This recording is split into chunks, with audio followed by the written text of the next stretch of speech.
Yo, Guda, is this fucking mic on? Man, welcome to the GINN podcast. Sit back, relax, and enjoy the show. Yes, sir.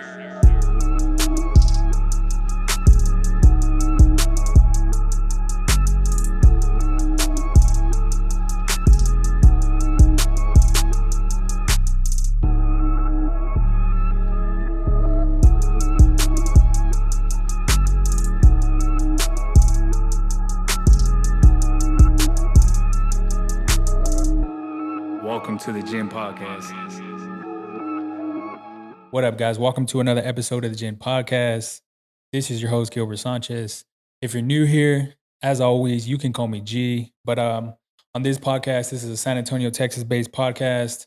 I'm gonna start saying that because this city is definitely underrated when it comes to media, in my eyes for sure. But we, man, I say this every time, but this has been a while since I've been in the fucking studio. Shout out to my boy.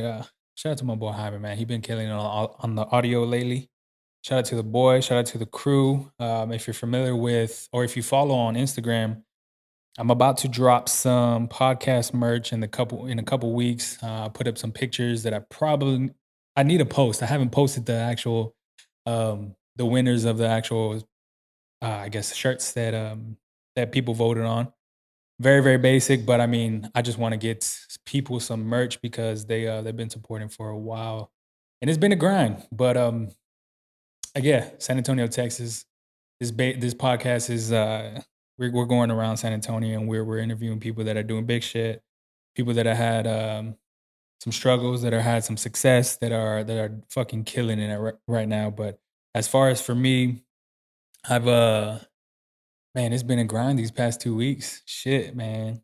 I haven't posted on social media, my personal social media, in about 2 weeks, just because it's been a grind. I've been doing the designing thing. I've been calling up like screen printing shops. I've been like, man, it's just wild. But yeah, shout out to you for sticking around. But man, we'll get into this one on this episode. This is a friend of a friend, but the story was too much to pass up. So I'm like, let's fucking get into the studio. Let's talk about it. And Jonah, what's up, man? How you What's up, doing? man? What's up? So yeah, Jonnè. Oh, Jonnè. No Jonnè. worries. You know, bro, my pop, I'm half Irish, half Mexican with the French name, and it's been the worst for like first impressions. Okay, so apologize. Nah, you good. You straight. What what do other people call you? Oh, how do you spell that first of all? So it's Jonne with an accent on the E. Okay. So it's like Jonnè. But yeah, I mean, so people call me Jonnè. My wife calls me Johnny Joe because that's what the family calls me. Johnny Joe, yeah. You know, so that's the family's name. So yeah, dude, that's kind of what it is. But everyone knows me by Jonnè. You know what I mean? That's just kind of been the one that stuck, or the one that illegal. Oh, I got you. Yeah. Shout out to Jonnè for bringing me coffee, man. Like I've told him I haven't drank coffee in shit a year, maybe even more than that. But to get the jits, dude. Yeah. No, well, I drink pre-workout pretty often, so I'm not. It's probably gonna be. I don't know how on regular basis. What's the caffeine like in a cup of coffee or like a coffee like that? So the deal is, dude, like I'm the worst one to ask. Oh. The reason being, because like I can drink coffee at night. I could probably I can drink a Red Bull at night and sleep like a baby. But I think that goes back into like my past and everything I've done. Like I've just been so fried, like my body, I can do whatever. Dude, Yeah. It don't matter. No, I couldn't do that, man. With the whole caffeine thing is like I said, the pre-workout. Typically on a day, I'll say I take about 200 milligrams, which is pretty average. I know people that have taken like 400 or 500, which is insane. That's an insane amount. And I think at that point, your whole body is just feeling ticklish and you're just tingling all over. And then you feel like you gotta like do something. Yeah. And you're like looking for water. Yeah. So yeah, that's not me. But shit, like I said, shout out to Caesar for recommending this podcast guest, because this is we'll get into the basis of it. I've actually known of you for a while. I go to On Point Barbershop in San Antonio, Texas. Shout out to Jay Cuts because he's I know he's a part owner, right? Or he's the owner of it. Yeah. I mean, as far as I'm concerned, you know, like he's always been the owner for me. Like you know, he's, you know, like someone can own something, but if they're not present in the day to day, if they're not the one, like, you know, they're not the one that's out there, you know, grabbing the toilet paper when the toilet paper needs to be filled. I ain't the one doing that stuff. Like, You know what I mean? That's who I call an owner. You know, so John, shout out to Jay Cuts. Yeah. So he's how long actually did you work at On Point? 3 years, man. Oh, okay. 3 years. Yeah. So like muscle minerals, you know, like, you know, more or less like 3 years. I kind of it, you know, it's the longest I've ever worked at a shop, but it was because, man, dude, there's a bunch of dogs in there, dude. Like everybody, like and that's not an insult. What I Yeah. mean by that is like them dudes grind, man. Like that's probably till this day, you know, like one of the like heavy hitting barbershops I've ever worked at. At least like the crew that when I was there. The crew when I was there was a bunch of animals, man. Them dudes can cut.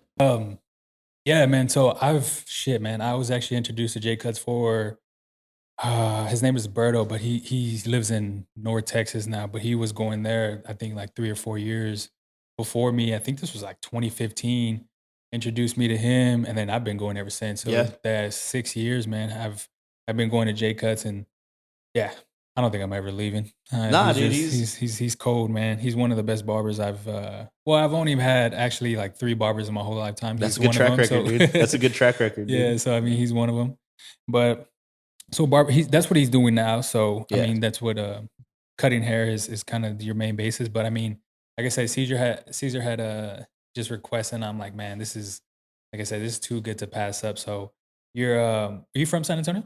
So actually, I kind of grew up all over the place. I grew up. So my pops was a musician. Oh, dope. So I kind of grew up kind of like, but majority of the time it was in like smaller towns, kind of surrounding San Antonio area.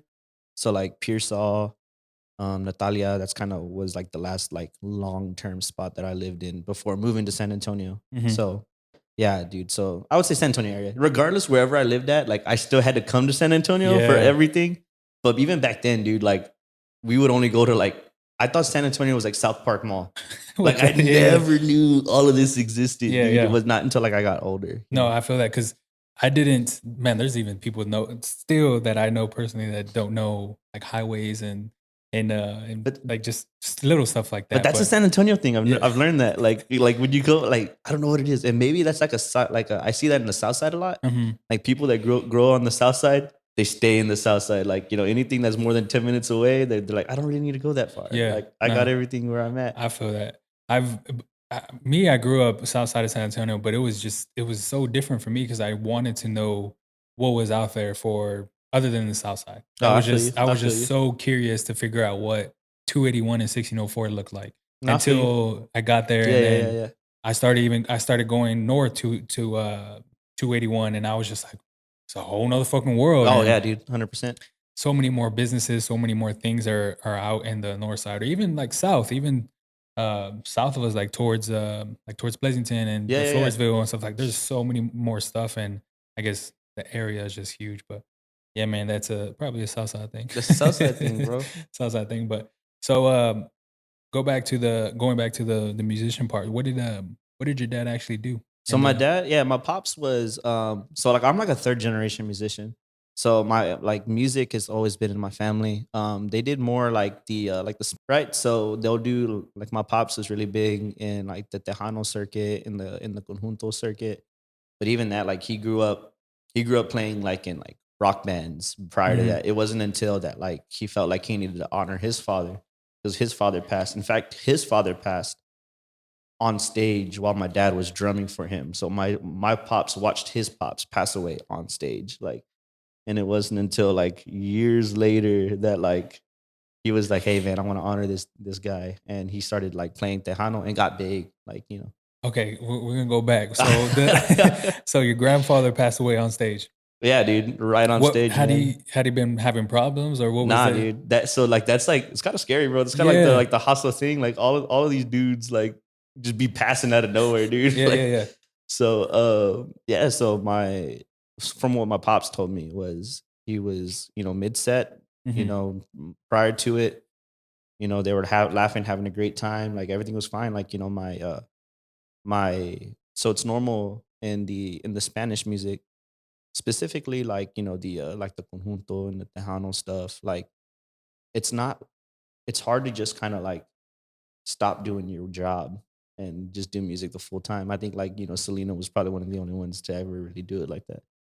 But and I'm not saying it's not possible because there are other bands, but like so my grandpa was a musician, but he was also a seasonal like a migrant worker. Oh, okay. Okay. So I mean, so this dude like was a an active man like my grandfather. So like I mean, No, he was working. yeah, he was a working Yeah. man. Like so like it didn't like he had like it wasn't like he was like unhealthy or anything like that. He was just when he was in his touring season, he got on stage like it was like it was like my dad's first time ever playing with his dad, dude, wild style. It's wild. And then yeah, he was playing like mid set, and then all of a sudden like my pop said that like he was watching him from the drums, like watching him, and then he my my grandfather played accordion.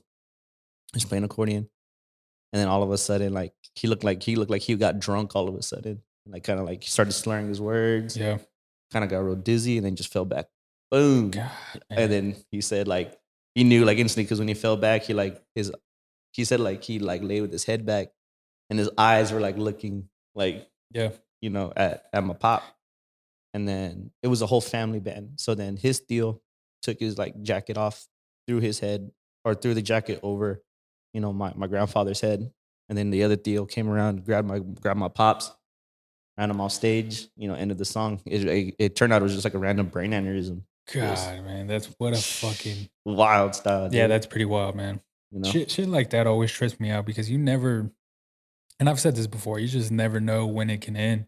That's why that's the whole thing with this podcast is, man, I used to live, I really used to live in the future, man. Like everything was for when I get to 35, 40, like just setting everything up. But man, I think when the pandemic happened, everything just switched in my head because Dude, you really, really have to just like enjoy the present, enjoy what you're feeling right now because this shit can end at any time. dude, it's something that like, my family's always said, like it's like you roll the dice every day. You wake up, and you roll the dice, and you just hope that you just don't get that snake eyes, Mm-hmm. I feel that, man. And it's kind of like I still kind of live like that, like I wake up every morning and I'm just I'm a praying man, so I just hey Lord, Yeah. allow me to, and it's not out of fear, right? But it's kind of just like it's humbling. No, yeah. Like, hey Lord, This is man, I'll tell you, this is probably the first time I ever said this. There's like only 2 or 3 people that I've actually told this to. Man, my mom doesn't even know this. But something that I do every morning, and this is just to kind of keep me going, is I think about death, bro. Like I think about Yeah. I think about death because that's literally the only thing guaranteed in life, and there's other shit like taxes and stuff like that. But like death and fucking taxes, yeah, dude. death and taxes, bro. But that's literally the only thing guaranteed in life. So I think about that when I get up. So pretty much my daily routine is get up, brush my teeth, and I take about 5 minutes and I think about if I was to pass away, I would hope I have done everything that I would wanted to do in my Yeah. whole lifetime. Like I've talked to people that are getting to that age where they're like either retired or they're just at that age, like 70 years old, and they have so many regrets, so many wishes. And I'm 100%, just dude. like, man, I don't want to be that person. 100%, dude. Like, and even that, like, I think too, like, when people are like, yeah, I'm just gonna grind and then, I'm gonna retire and I'm gonna see the world. It's like, what if you don't make it to retirement? You know what I mean? Exactly. Like my wife and I, we just got back from the Northeast. We were up there and like we're over there in like Massachusetts. And but it was kind of one of those things too, like we were talking about it, and it was just like, hey, we're young, we're dumb, we have the finances to afford it, like, let's roll. Like I know we talk about like doing a bunch of stuff when we get Mhm. older, but especially with like, like the kind of the situation, like I've kind of been going through a lot of like, life changing events, and it's kind of like you don't realize when it's Yeah. when it's game over. You know what I mean? So Yeah, and my mom actually, she got me into that because she's insane, man. If you know my mom personally, she's a fucking character. But she calls me every so often and just talks about just different things and um her writing her will because she's never actually done that. She honestly didn't even know about what a will was until recently, like a couple years. She got life insurance because we went over that together. So it was just different things. But I mean, it's literally you have to do it. Mm-hmm. But that started getting into my head, like that I really want to fucking be able to say that I did everything I could Dude, in my lifetime. 100%, 100%, Literally dude. everything. Yeah, Like 100%. I don't wanna I don't wanna be the person to have any type of regrets, even though I always say I don't, but you don't even know where you're gonna be 50 years from now or what place you are with your mindset. So it's different for me every single morning, bro. That's what kind of keeps me Yeah. going. So And I feel like that's kind of one of those things too, where it's like, and like how you said, right, like not to live in fear, but it's just kind of like, man, dude, like I have been given like the opportunity to live this life, right? And yeah. it's like, if this is an opportunity to whatever you believe in, even if it's just like, science, whatever, right? Like I ain't docking anybody's belief, but it's like, if whatever you believe in, like do good to that belief. And like if that belief gave you the life you live, for me, like I'm a firm believer in Christ, right? Lord died for my sins, and I'm just gonna make sure that I live every Yep. life pleasing to Him, in any type of way that I can, and even that, like doing right for my family, like right, my mom and pops, they sacrificed, they did the best that they could, Hmm. right, to give me a leg up in life as much as I can, even if I didn't like like wasn't a good steward of what they did for me, Yeah. you Yeah. know. Like now I'm obviously more sound. It's kind of like I just want to make sure I give it my all in everything that I do. Mhm. Whether that's like right now I'm in a season where like I want to just give my all, and I choose three things, right? Three things. And I'm just gonna give my all in that, and that's not saying that like you can't do it in everything, but it's the ones that I'm highlighting for myself is my relationship with my wife. I want to be the best husband I can be. That's important to me because being a man, being a barber, I have access to a lot of people's relationships. I see it, right? And like I just want to be a good example for my people around me, saying like, hey, there is a possibility for you, to have a great relationship, but it starts with you being you Yep. being the man, being a great man to my wife, you know, two, being a great person to people, you know, and three, like, just being the best barber I can be, and that's to help. That kind of falls in with two, like to help people, love people. Mhm. That's it, dude. I second, man. I second that because the whole wife and marriage thing, man. I was a shitty person for a long time, and Yeah. I've say this in confidence, and I say Mhm. this with I've done it, I've experienced it, I've seen it. Like there's stuff that I've done is just wild to even think about now, but I'm coming from experience. So when I talk about stuff like that about relationships, people always think that I'm bullshitting, but I'm like, nah, man, there's some shit in there that I probably would never talk about on social media. But I mean, it's I say this or I say things about the relationships I've been in just to provide value to people to let them know, like, hey, you don't want to be that person because it's Yeah, gonna dude, it's catch up to real. you. It's gonna That's catch up to real. you. And for me, when it did caught up to me, everything changed. Like my whole it wasn't even towards relationships. Like it started getting into general life for myself and Yeah, the way I treated my family and friends. yeah. And then yeah, it's been smooth sailing since. But I think when you start to realize the type of effect you have on people when you start It's real, doing dude. it, It's it's real. yeah, man, it It's the gets golden rule, right? yeah, Like, do to others what you'd want done for yourself, yeah.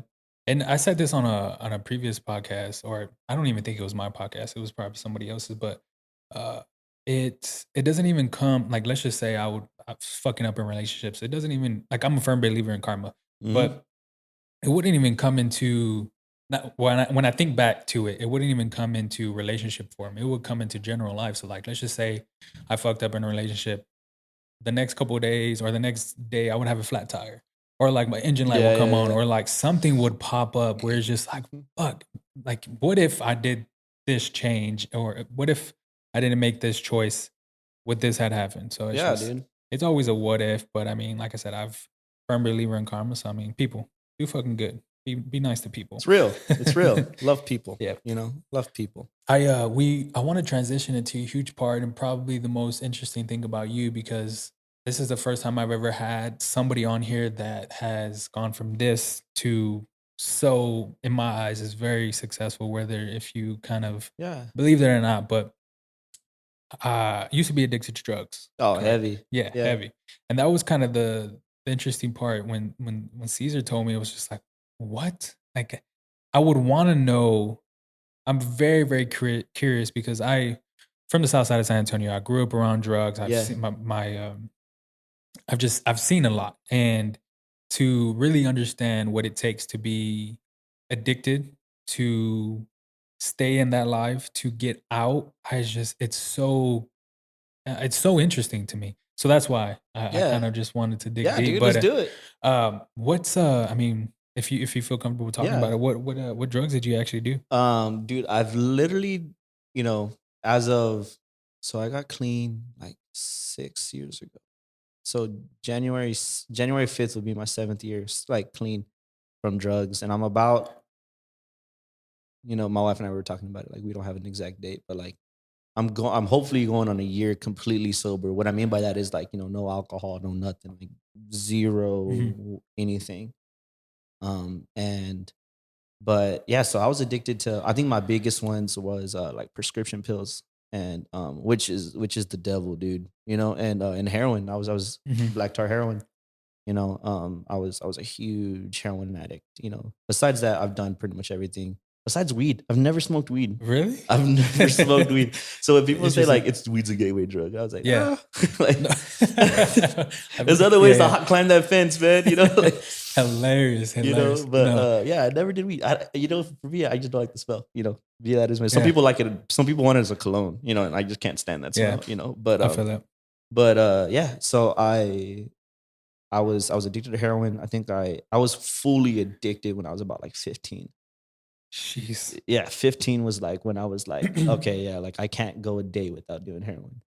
Okay, so So you yeah, the 15 years old. I was thinking about girls, bro. Like I was in high school thinking about girls. So, okay, so let's break this down. So any influences as far as like what was the kind of reason on thinking back now, is yeah. there a reason why you kind of went towards that? So I think sometimes like I don't have an influence. The reason why is because you can't have influences if that's the culture. Does that make sense? Like 100%. Yeah. that was the culture of my upbringing, and it wasn't like my dad did it. It wasn't like my mom did it. They were completely sober, but everyone in the family did it. My dad's career that he had me around Yeah. was around it. Like I remember the first time I was so confused that people like when I like when I got older and I would go to other people's families' houses. I was like, nobody smells their keys. Yeah. Like all of my family smells their keys. Yeah.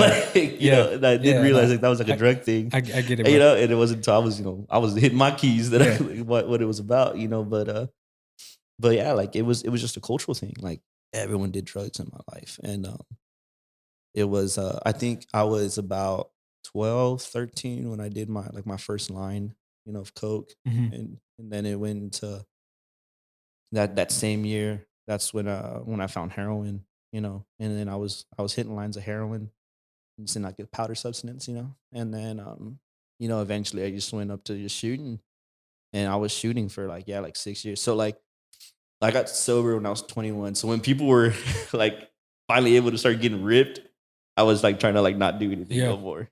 So, but yeah, dude, I mean, it was heroin was my biggest one, and then like of course pills. It got to a point Mhm. where like I was hitting I was hitting Adderall or like hitting a line of coke to wake up in the morning, and then I was as soon as I can get a chance, and I started like it was weird, man. I would get like I never got like ticks or like things that people get when they're on it. But for me, it was all an emotional thing. I would get super hot, super heated.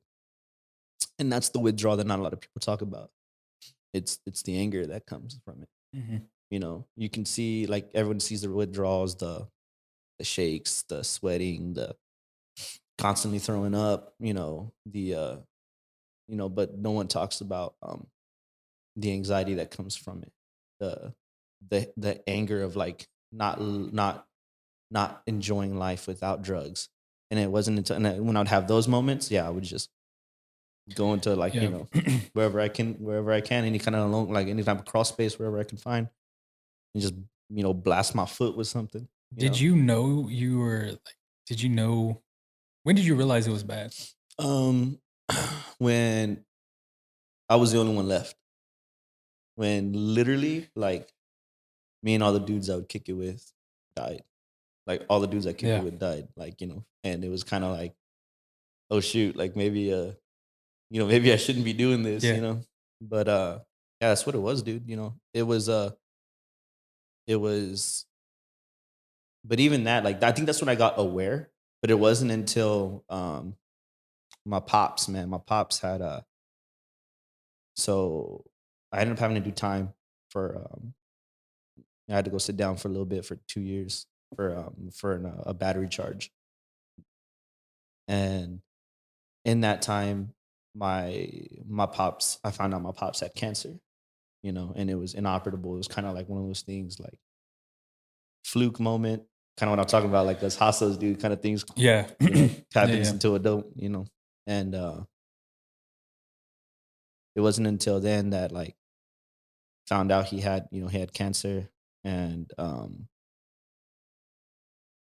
was kind of one of those, like, Hail Mary moments.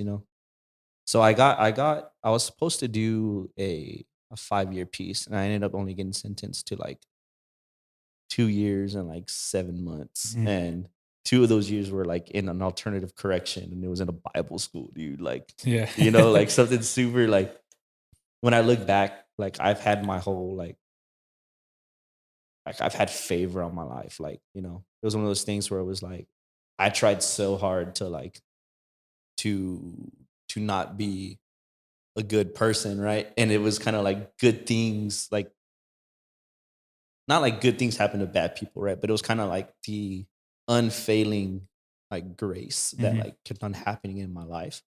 And so, anyways, I ended up getting sentenced to Bible school, and 2 days of me being sentenced to Bible school, like, which was worse than prison for me, because I grew up, I was an atheist, so, like, being in a place where, like, I have to read the Bible, like, that was where I'd rather go sit down for, a couple years, dude, than do that. But I ended up being there 2 days into it. I get a phone call from I get a message passed to me that that they my pops has cancer and it's inoperable, and they gave him like 3-4 like weeks.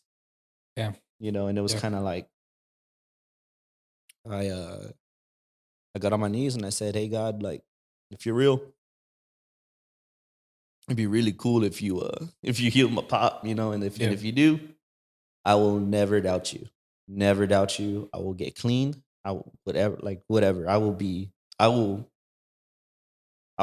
as faithful as it comes, right?" And that night he had these uncontrollable pains in his stomach. Got rushed to the hospital. These golf ball sized tumors turned into like pea sized tumors, and they were all operable. And he got life out of it. He was able to live, and it was like, okay, I guess I'm getting clean. And yeah, cold turkey, dude. Because I don't know why people think like you go sit down, like, or you go do time, and like you don't do drugs. There's so much drugs in prison. There's so much drugs, like, in wherever, like, if you want drugs, you can find drugs. Yeah. It's that easy. Yeah, bro. I had someone else on the podcast that did time, and this was January, February of this year, and he's fresh. Well, I don't remember when he was. No. I think it was last year. Or he talked to people that were still in prison, but they had like TikTok accounts. Like, oh yeah, dude. And like they had like cell phones, and he was like, 100%. He was telling me off camera, he's like, bro, if there's anything that you want in jail, prison, you can have it. Whether if you have money or just like different shit, it just all depends on what it is, but you can have it if you want it. I had a coworker. I'm gonna like say this, but I had a coworker. That got a phone call from his ex-client that's doing time like right now, and was like chatting with him, like, and like he was like, my coworker's like, "What are you doing, dog?" And he was like, "I'm in jail, way." Like, what do you mean? Like, but I probably shouldn't say this on camera, but I have a relative, and they receive phone calls from their dad, FaceTime calls from their dad in prison, and he's been in prison for 20. He's going on. See, he was Bro, he's been 25 years. He got sentenced in 96, and he's familiar with Facebook. Living lavish, dude. He's familiar with Facebook. He gives this relative FaceTime calls. It's insane, man. But it's funny, dude. Fuck, I had a question for you, but I totally forgot. Oh man, I'm sorry. No, you're good. I wanted to so the drug thing, man. So you getting clean, cold turkey. Mm-hmm. Hardest thing from that, withdrawals, anything like that. So I'll tell you this, dude. Like, I don't know if it's just like a Mexican thing, right? Like, but when you know like something's wrong, like you just ignore it. Yeah. Like, oh yeah. So like that's kind of was with like withdrawals. I mean, yeah, I had them, and yeah, it was horrible. You know, like I wanted to die. Like the worst ones were like, in my opinion, like physically, like the worst would be like I'd be like laying in bed, and it was like my bed was in like the middle of the ocean. What the fuck? And like it was just moving, and like I would just like wake up in it, like wake up puking, like not like mid, like, so, you know, if I wasn't on my side, like, yeah, I would have choked, dude. Yeah. Like, you know, those were the worst physically, but I would say like the worst thing, and let me tell you this, like I've been sober for, you know, 6 years. I just stopped having withdrawals. Like I just stopped my withdrawals a couple months ago, because this is what I was talking about earlier. It's the things that people don't talk about, the anger. Mm-hmm. That was probably the biggest thing that, like, for me. And it wasn't like it wasn't until like I started realizing things that, like, you know, like I get super, like me and my wife again doing like an argument. I get super hot, and it was like my nose would start running, and like my mouth, like, or like my mouth would get like I'd get cotton mouth, and like those are kind of the things that, like, when I was like, you know, I was really craving, like that's what happened to me. I want to go back to the whole, because I mean, you said you weren't atheist and up until the thing with the whole situation with cancer in your father. Same way, man. I know that was actually one of the things that Caesar had mentioned too, is you're a believer in Christ. But I think for me, well, what you said about you've had so many times to fuck up, and it's kind of like there's been something on your side. And that's been the situation for me. And I put this actually on a couple Instagram posts. It was last month or 2 months ago that I've had so many opportunities to fuck up this thing, this life, called life. Right? Yeah. Life, yeah. So many opportunities. I could have went down a terrible path. I could have, it's been pretty bad. I could have made some crazy ass decisions, even though I've made some mistakes, but it could have been worse.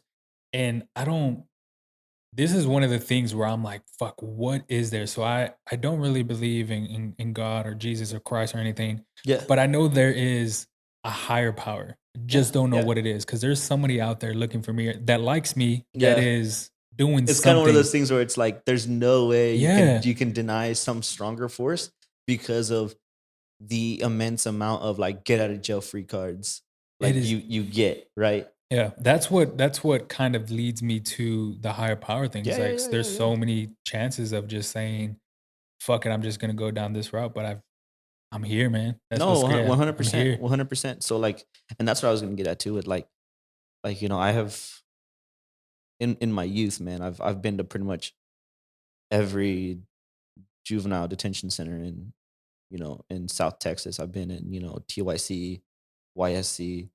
You know, pure solid probation, you know, like like a lot of Atascosa youth, you know, youth programs, you know, I've been around it all, and they've always been just like quick turnarounds when, like, you know, I should be in there till I become an adult, and then try an adult, and I would just get like, you know, a week here, a weekend here, you know, and it was like for like getting picked up, like, you know, whether if it was like, it goes back to like anger, right? Mm-hmm. Like battery charges, or like, you know, like aggressive assault charges, or if it was like possession of things. Like I was picked up with like, you know, like 7 grams of heroin individually packaged. That's federal. Jesus, that's federal, dude. Oh, bro, I've never like and literally like the cop opening him up, the baggies, dumping them, and was like, I don't know who you are. You're just going to walk away. And if I see you on the streets again, I'm going to beat the brakes off you. Get clean. And I was like, yes, sir. Next week, I was back in juvie. Same thing. Yeah, you know what I mean? bro. And it's just like, that's what I'm saying. Like, Yeah. it's hard to deny someone looking out for you, because like when you're literally trying, Mhm. like, because it comes to a point, right? When you give your life to something that, like, is wrong, it's one of those things where it's like, you're in the wrong, you're doing something wrong, you're choosing to do it, but yet, like, there's still someone looking out for you. Like, dude, like, there's no way to deny that. Mhm. And whatever, like I said, whatever you believe, Mhm. and I respect anybody's beliefs. Mhm. And it's just like, yeah, dude, like, that's why, like, I can never not believe in something, because I have been shown radical grace and radical mercy. Yeah. Oh yeah. When I don't deserve it, I believe that. That's why. Just to go back, that's why I believe in something. It's just I'm I'm a very tangible person. Like if I can't see it, if there's no physical proof like that, It's hard. it's hard. It's hard. And I think I saw a TikTok video the other day, and it was talking about how religion is just don't want to get into religion that much No, that's because fair. That's fair. I'm not very knowledgeable in it, but it was just talking about how it's all a belief. Like there's no actual other than just I guess Mhm. books and the Bible and stuff like Mhm. that. Like there's but he was also saying like there's no whoever wrote this, whoever came up with this book or Bible or stories upon stories, like there how do you know that's even true? Mhm. And That's fair. that's what's kind of and another thing too, and I actually just got told this is I question everything. Like this person told me I question everything, but that's just the way I am. And I had a conversation with my mom after that, and she was telling me like I've always been like that. When I was younger, that like when I was 5 or 6 years old, like I, everything that she did, I was always just saying why, like why, and I think that's just the way I am, man. Is just why is it always been like this? Why is there's different ways that things can happen? And yeah, I question everything, bro. And I feel you. I've always I looked feel for you. ways to do things different to be more efficient. And yeah, it's just I feel you. I was the same way. And then one time my homeboy was like, "Do you question air?" And I was like, "No, why?" And he was like, "Take a breath." And take a breath. It's like, you breathe so Mhm. carelessly, like you can't hold air, Yeah. you can't see air, but you trust every time you take a breath that air is gonna get in your lungs. And that kind of just changed my mind with it too. Mhm. I was like, "Oh, you're right, dude." Like, Yeah. but it is what it is. Like, and honestly, man, that's cool. Like, I respect someone that can say like, I just don't know. And I feel like we're in a time, like, we being, you I feel like everyone doesn't want to be a millennial. Like, and it's kind of like, hey, Yeah. we're all millennials, Yeah. dude. Like, Yeah. except for like Gen Z. But I think there was a moment in the barbershop where like everyone was arguing about like Los was like, I'm not a millennial. I went to Southwest High School. I'm like, bro, that means nothing. Like, you're going off the wrong numbers. Yeah. Your area code doesn't make you a millennial, Yeah. Yeah.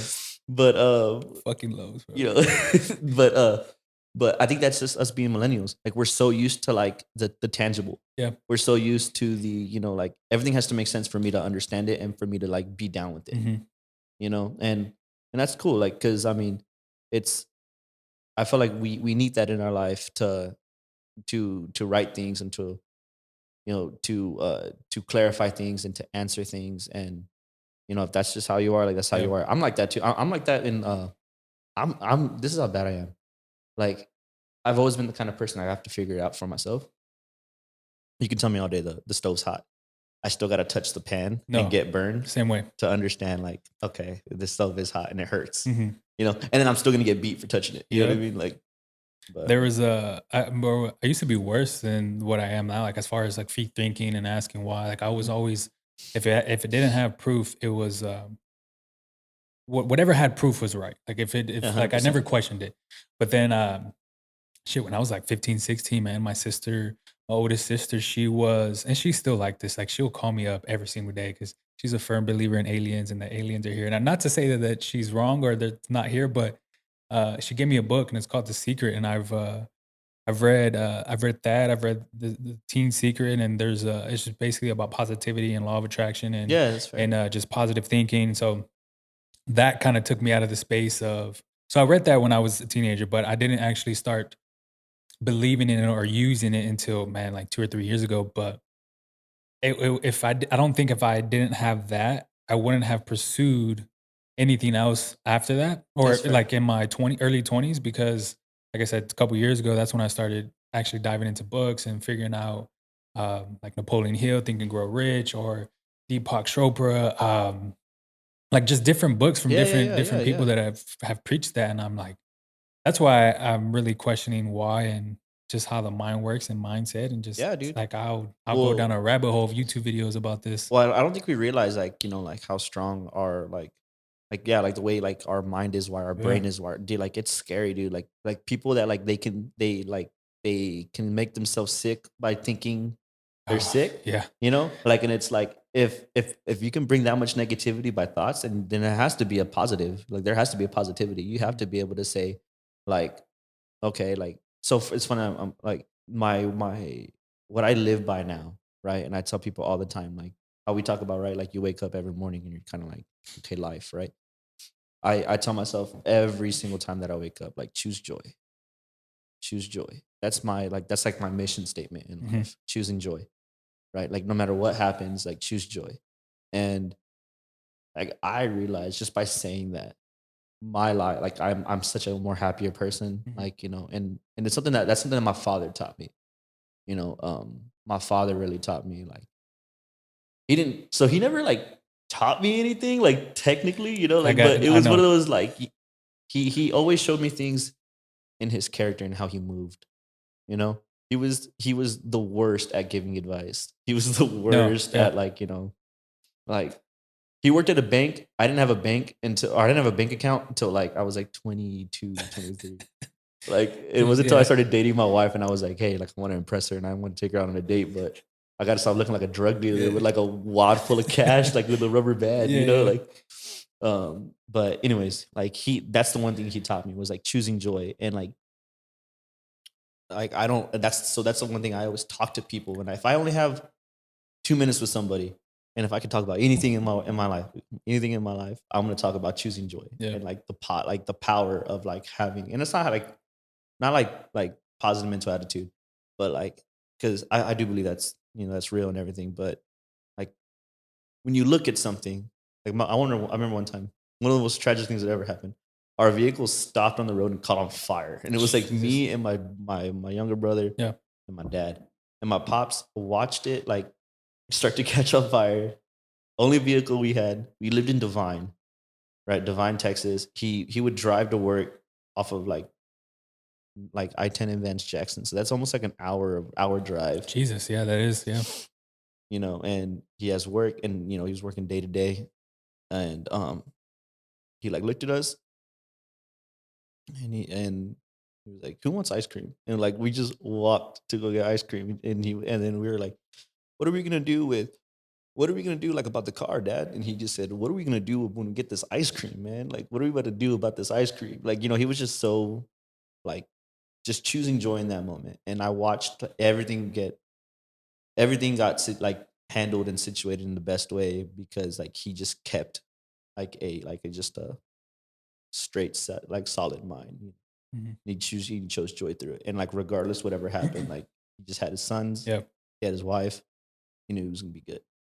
And it's just kind of like that's my thing. That's my thing. I don't know. I'm rambling, but No, no, I feel that because I mean, you just brought up something that I was talking to somebody about the other day was um they had a situation they're going to and they're crying and I'm very logical when it comes to things like that. Like I'm like, what can you control? What can you can't control? If you can't control it, then there's no reason you should stress over it. it's There's no real. reason you should cry over it.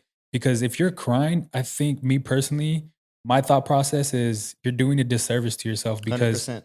you have 2 options. You can the crying or you can just keep going and figure out things that you can control. Yeah. And that was my whole message to this person, and it was very, very hard to get through, but, hopefully they understand now, and like I said, it's just I used to be that way. I used to get very, very angry when things wouldn't go my way, but when things that I had no control over happened, I'm just like now, I'm just like, Well, yeah. Oh well. Like I mean, there's nothing I can do about it. Yeah. Let's just focus on things that I can control, and we'll keep going. And hopefully, it plans out the best. And if I keep doing right and I keep treating people good, and I'm doing what I'm supposed to be doing, then it's gonna happen. That's real, dude. And That's super real. yeah, it was. But it took a lot, bro. It took a lot. No. I mean, you've been in situations far worse than me, which is insane to say because if I can come, if my mindset can change from the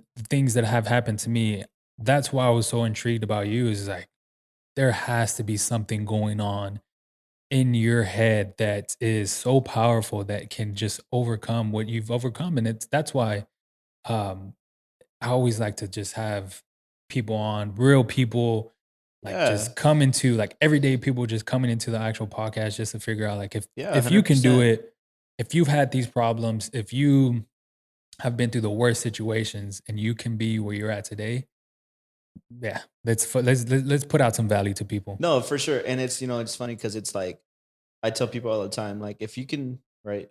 It's like I beat people with it, right? If you can choose joy, right? And if you can have a dog mentality, what I mean by that is just like, you're just going to stay focused, right? Like, people use that mentality in the sense of like, like the grind or the hustle, right? Like when you're in the game, having that dog mentality, but like having that dog mentality, and having that, and always choosing joy. Like for me, that's what gets me out of anything, dude. Like, and I'm not perfect. Like I fail, like I mean, me and my wife and I got into like a super huge argument last night, and it was 100% my fault. Love you, babe. But No, like, that bro, as small as yeah, you're making it seem, that's huge, bro. Because people and I don't. When it comes to relationships, I know a lot, but there's a lot of things I have to learn. Because when it comes to marriage, I mean, I haven't got that far, and that was kind of one of the things that kind of put me over the edge. Was like, do you want to be like this for the rest of your life? But that's a huge step because I think as men, we have a hard time of admitting to ourselves that we're wrong because oh, I think dude, for me, when I was growing up, had to be right. Everything I did, I was right, and I've it's my never, biggest fault, dude. yeah, It's like I feel like as men, it's our biggest fault. It's and like not to make it like a cultural thing too, right? But like it's that like that machismo, like that, oh yeah, like in like in us Hispanics, yeah, right? Like I'm the man, like even if I am wrong, you listen to me, and it's like no, dude, like furthest from that, like, and I'll tell you what, man, like a lot of times too, like it's when people feel like that about marriage, it's because they're watching someone else's marriage just falling apart. But a lot of times it's like they're marrying that person for all the wrong reasons. hmm, Like, my wife, like, you know, my wife's a dime, but that's not why I married her. yeah, My wife's bad, but that's not why yeah, I married her. yeah. I married my wife because she makes me a better person, and she calls me on my stuff, and she's down to argue with me even when everything's a close fisted argument. Like I'm not okay to give up anything, Mhm. right, from my argument. And she's like, well, cool. Like I'm gonna sit here and fight with you until we get over it. Yeah. And I'm not gonna go to bed angry. I'm gonna wake you up. And we're gonna still talk to this, even if we don't go to sleep till like 4 a.m. in the morning. We're gonna talk about this because it's not okay for you to treat me like this, but it's also not okay for you to still be like this, and that you're just hurting yourself, right? Going back to choosing joy, right? And it's like when it comes to like us men, like we have a hard time like admitting we're wrong, but it's also comes down to the company you're with too. You know what I mean? Like if you also have to have someone that you're okay with calling you out, Mhm. because it's important, dude. Yeah, that was man, that's huge. Shout out to your wife, bro, because Shout outs to there's Lily Dog. yeah, there's not a lot of people like that, especially females, bro, because I think they're very intimidated when it comes to well, I mean, who knows? But in Hmm. my eyes, I mean, I think Yeah, when I think females might be intimidated when calling people out because just to go back to the thing, the whole Hispanic culture, yeah. uh, men are always supposed to be right. You're supposed to listen to them. They're just so many things, and then, but that's good though. Hmm. That just shows the amount of care and the amount of appreciation she has for you. Because I think if she didn't want you to become a better person, she would just go to sleep the same night. It's easier being quiet. Yeah, You know what I mean? Like yeah, it's hard to stay up and fight. It's hard to like a lot of energy, bro. it's a lot of It energy, takes a dude. lot It's a of. lot of energy, dude. I used to that was me, bro. I would be like, man, fuck it. I'm going to sleep, man. I don't got, I just like that. I used to be like that where I was so naive I was unaware of the situations I was putting myself in. And I didn't realize the effect I had on people until the next day, or even not even the next day, until like a couple months after. I'm like, fuck, this still has a huge effect on somebody that I did a couple months ago when it's like I could have nailed it in the fucking ass that night. And you know what's funny too is like you and you'll say like, you know, like, oh man, like it was still a big deal like to that person, but it's still a big deal to you too. Like go to sleep angry, wake up angry. That does Exactly. not change. That does Exactly. not change. The formula is real. Yeah. Go to sleep happy, wake up happy. Man, It's it's just how it works. You know yeah. what I mean? Like, and it's like you can say like, oh man, like nah, I'm good. I said like, and I can't stand it when I meet people like that when they're like, you know, like they act like they just roll everything off their shoulder because they don't. You know. Hey, man, trust me. There was I used to that's the way I used to be, just go back and Mhm. I was I was fighting demons whenever I was alone, bro. Dude, it's the worst Fighting time. fucking I mean, like I said, I'm not really into Yeah, yeah. religion, but that's just The the concept of demons. yeah, that's Yeah, just I feel the you. concept. I was fighting myself whenever I was alone, bro. Mhm. I just try to figure out if I was gonna be like this for the rest of my life. But I want to touch on the calling people out, or like calling other people out, like because you just mentioned with your wife. I've never had that like marriage. I've been in relationships, of course, but I think the people that call me out the most, or like we've called each other out the most, is my group of friends. Yeah. Like Caesar, going back to Caesar, he's he's very, very free thinking, but I think he's kind of the same person as I am when it comes to, does it have to be this way? If it doesn't, if is there another way that can be more helpful to people, that is more logical for, I guess, humanity? Like he's one of the people that are within the group chat that just questions everything, and he's mad. I can't give enough credit to this guy because he's one of the people that I call my closest friends. Like we have a saying within our group of friends, like cruise within cruise, and man, he's one of the people that are in my crew within cruise. But I mean, that's just the way we are. But No, that's yeah, fair, he's dude. if Caesar, you dude, Caesar's the man, dude. Like I has he been on the podcast? No, right? my first one, bro. No Yeah, and way. we if you're watching or listening, Caesar, and you haven't done a fucking podcast, I asked you about a week ago and you haven't hit me up, so you need to fucking come back. We're supposed to have another one, and because he hasn't been Yeah. here, or I mean, he's been here, but he Yeah. hasn't been on the podcast No, I feel you. I in feel the you. actual in this I studio. feel you. But yeah, man, and you know what too? He's like he appreciates uh like where I've came from, and I have another buddy of mine that recently lost his dad within the past couple years, and Mhm. he's had a struggle with his upbringing too as well. And I think one of the topics he had on our first episode was kind of how our how dad figure or how our father figures weren't there, like our dads weren't there in our lives, and how we are able to still process and still become the people we are today. Is like, Yeah. I think for him, his dad has transformed or just has made him a better person, Yeah.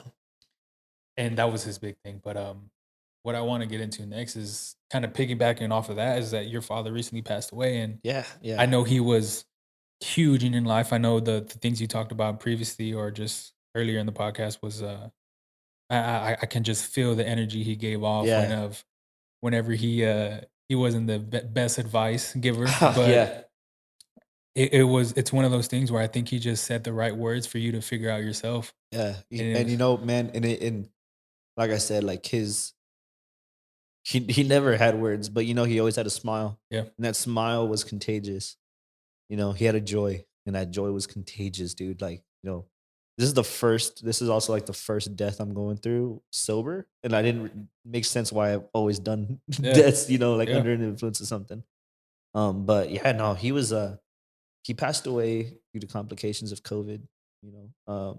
And you know, it's one of those things, dude, like say whatever you want to do or say whatever you want, like, you know, wherever you stand on, you know, the pandemic and stuff like that, you know, it's not real until it hits home. Yeah. You know, it's not real till it's real. And when it's real, it's damn real, you know? And, you know, unfortunately, you know, I lost my father to it, you know, and it wasn't the only it wasn't what, you know, put the nail in the coffin, you know, but it was the complications due to COVID is what didn't give him the strength to fight, you know. Hmm. And it was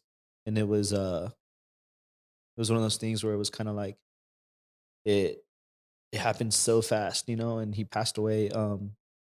We weren't able to see him because COVID, so he passed. That's the one thing that people don't realize when it comes to this pandemic is when these dudes die, like they die alone, and that's the Yeah. worst thing, dude. There's are you referring to like the precautions within the hospitals? Like you're not Yeah, able to dude. go. Yeah. Yeah. No. Yeah. I've You know?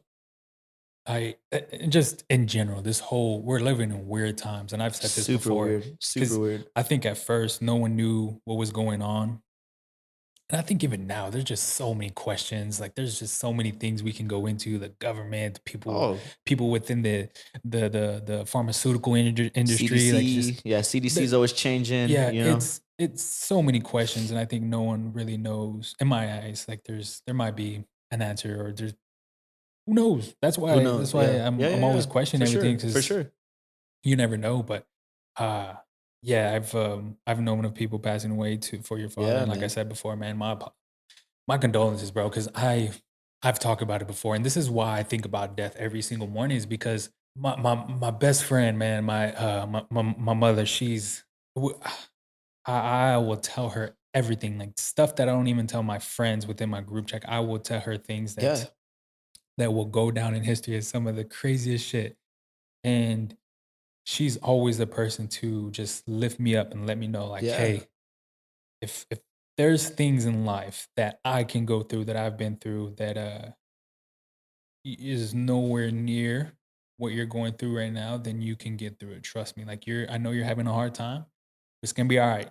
And bro, just little simple Yeah, shit dude. like that sets me off, bro. Like we'll have conversations with my Yeah. mom like 2 to 3 hours, and we'll just be talking about just life in general, man. But I just to go back, I couldn't imagine, man. You I know? literally couldn't. That's why I Yeah. think about the death every single day. Is like, am I doing things that are gonna be making my mom proud? So But honestly too though, like, yeah, he passed, but I'm gonna tell you this, dude.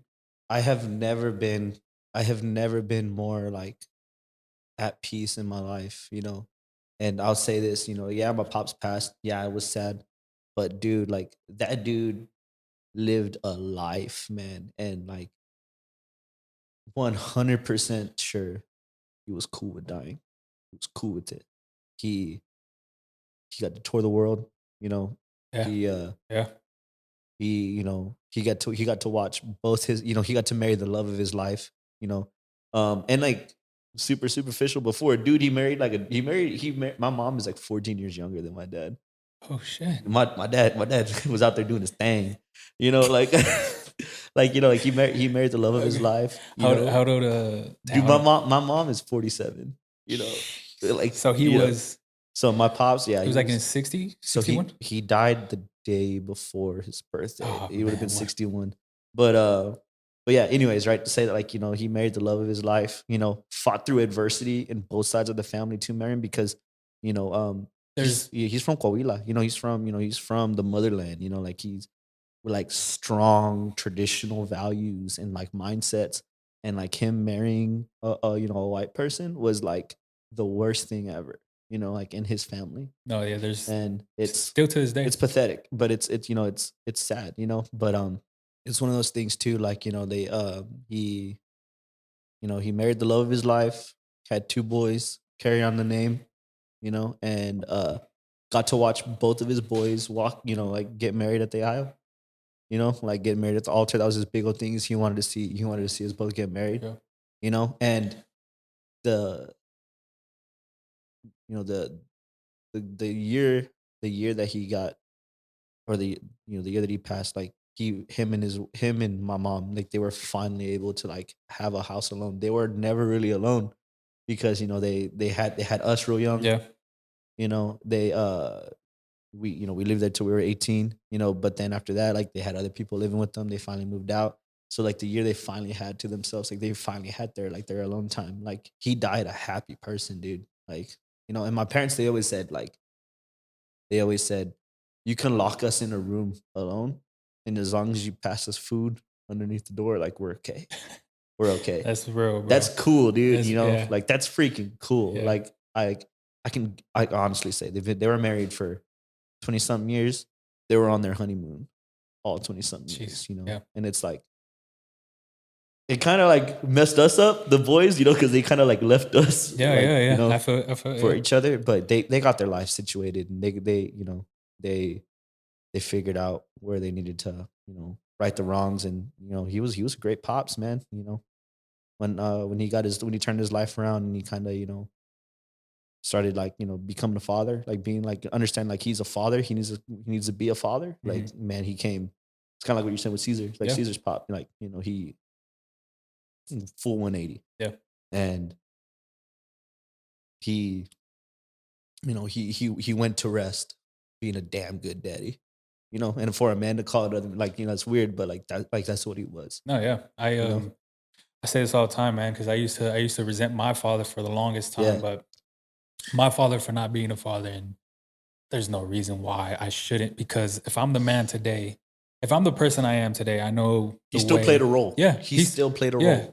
And this is not no disrespect to him, but I know what not to do for my son. 100%. And that's just real. And that's where I'm getting at with the, like, he never taught us anything, but he always taught us something in our like in his actions. 100%, man. You know? Fuck, man. This has been one of the dopest, realest conversations I've ever had, man. It's real. We dude. literally only hit like 2 or 3 points on this fucking note thing that I have. So they're like, "What does this dude do?" Yeah, right? no. But that's funny. Yeah, man. But again, this is the conversations I love to have with everyday people on the podcast within San Antonio. Because I mean, if there's something that you can overcome being that close to being an addict, to being where you're at right now, and the relationship you have with your wife, and man, it's all too crazy. I'll tell you what, bro. I'll tell you what.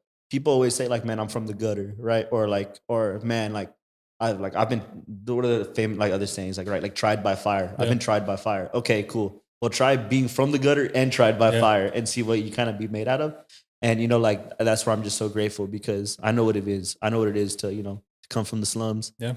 You know, growing up in a house with no electricity, you know, with no running water, you know, and then from there going to, you know, an addict since I was, you know, 15. And like I said, like I've done time, several different institutions. And I'll tell you what, dude, like there's hope. There's hope for everyone. It's kind of why I became a barber. Also because of my felonies. Yeah. But like that's why I became a barber, dude, you know? Shit, man. Well, I appreciate you coming on here and telling your fucking story, and just having the courage to be fucking vulnerable and be open about what your situation is in your whole life. We need to in life. Like, you know, like my pastor, Pastor Bobby, shout out to Pastor Bobby. He told me he told us like our testimonies, right? Like, and that our testimony is just a fancy word for our life, right? Our life is not meant for us, it's meant for others. Like our testimony is meant for others. Like what we go through is not for us to just hold it inside. It's for us to teach other people, to enlighten other people, to help other people. And you know, like, and if I can, like that's all I want to do. All I want to do is help people. All I want to do is love people. Hell yeah, man. You know? Well, shit, that's a good way to fucking end, guys. Again, man, shout out to you, bro. Shout out to what you're doing and the shit you've been through. And man, this has been one of the dopest conversations, bro. Man. Jonnè, man, once again, shout out to you, bro. Yeah, but shit, guys, we'll end the podcast right there. If you're still watching, appreciate you. Like, comment, subscribe, and boom. Yeah, follow my guy. If you need a haircut in San Antonio area, he got you. Peace.